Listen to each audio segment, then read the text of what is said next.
Hello and welcome to day 17 of Black History Month, 28 Days of Black Excellence. I'm your host, Faith Amour, and I am so glad to be with you. Today we'll be delving into the world of magic. Now, I want to do a little magic trick before we begin. Okay, so you see this Sharpie in my hand, and now it's gone. Can you figure out how I did it? Don't ask me to put it back where it was, because it's gone now. It disappeared. I hope you enjoyed my magic trick. Now, the person I'm about to tell you about did much better magic tricks than that. In fact, he was one of the best illusionists and best known illusionists of his time.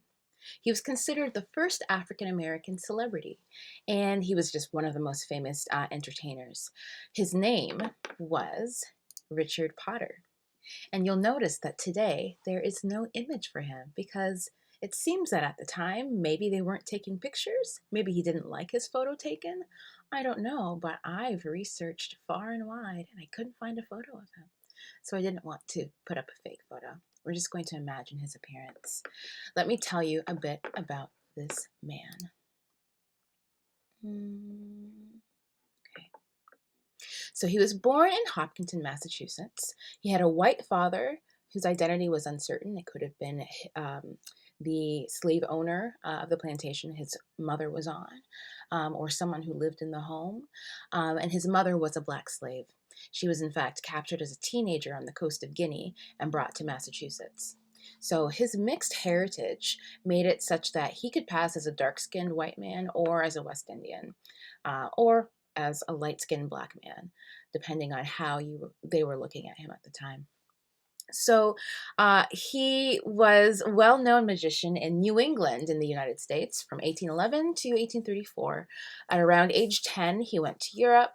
After some time, he joined a circus and became a rope dancer. And so that's what you see here. Him, an image of a rope dancer and an acrobat.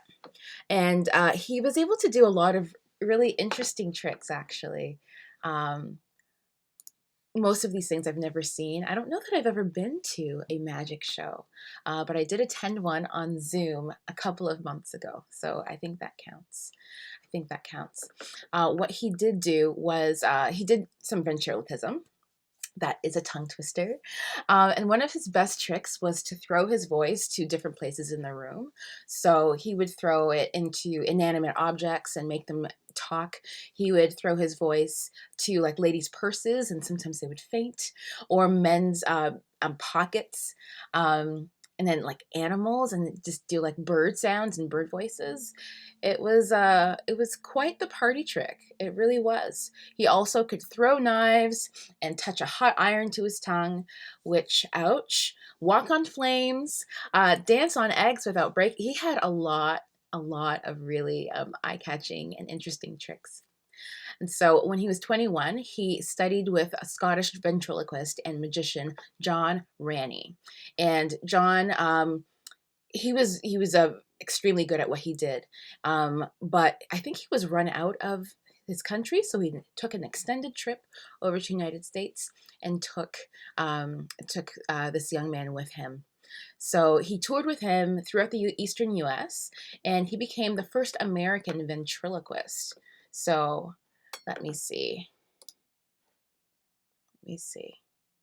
Oh, hi there, Chris. Thank you for checking these out. I really appreciate you being on here because honestly, there are so many of these people that I was not aware of before this time. So it's great to have you guys watching. Absolutely is. So in those days, you have to consider that anyone who was going on the road like this, especially as a magician, was European and white. So he was kind of checking off two boxes of huh. So that was really interesting.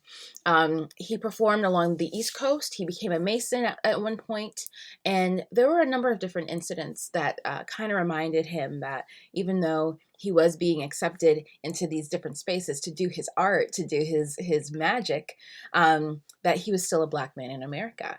And so there was one incident where he was turned away from a hotel in Mobile, Alabama, where he was working for being Black, but he went to another hotel, he did another performance, and he still got paid. This is another story, verbatim from nhpr.org, and it says that at a New Haven hotel, Potter was denied entry into the dining room. Potter didn't protest, but instead played a trick on the people in the dining room.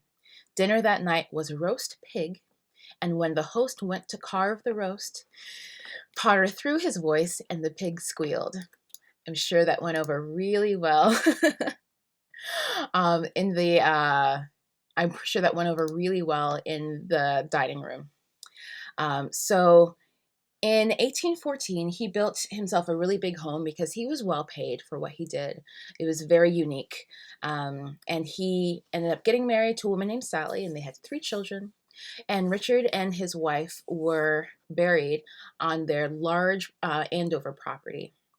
So he had a really pretty great career as a celebrity magician. So very cool. The estate kind of was run down. There were some mismanagement outside of his control, but the estate is still called Potter's Place now, and the train station there is also. And there was a legacy. I would say that he has left a legacy for entertainers in the future. But of course, there are Rand D. Shine and John E. Hamilton. Those are the magicians that you see there. And then, of course, we see this that says Potter Place. The community takes its name from Richard Potter, noted magician, ventriloquist, and showman. This 19th century master of the black arts was known throughout America.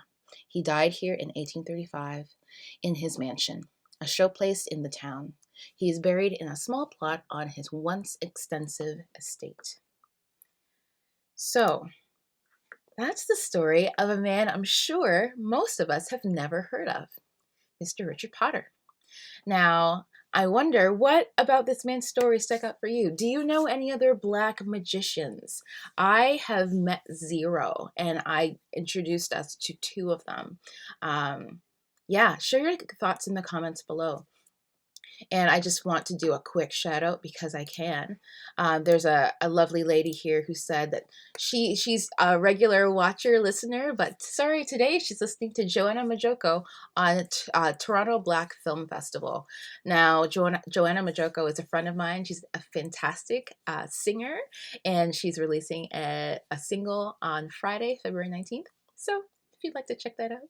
And apparently she's on the Black Film Festival right now, so I'm gonna go check that out. Hi there, Danny Elwell. Nice to see you here, sharing the love. So ladies and gentlemen, that's it for us for today. Today we learned about Richard Potter, America's first Black celebrity. If you enjoyed the program, hit the like button and share this with a friend. Cue the exit music.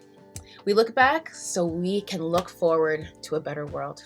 See you tomorrow when we'll talk about an important figure making Black history right now. Whether you're watching on Facebook, YouTube, or Instagram, I'm Faith Moore, and I thank you for watching. Bye-bye for now.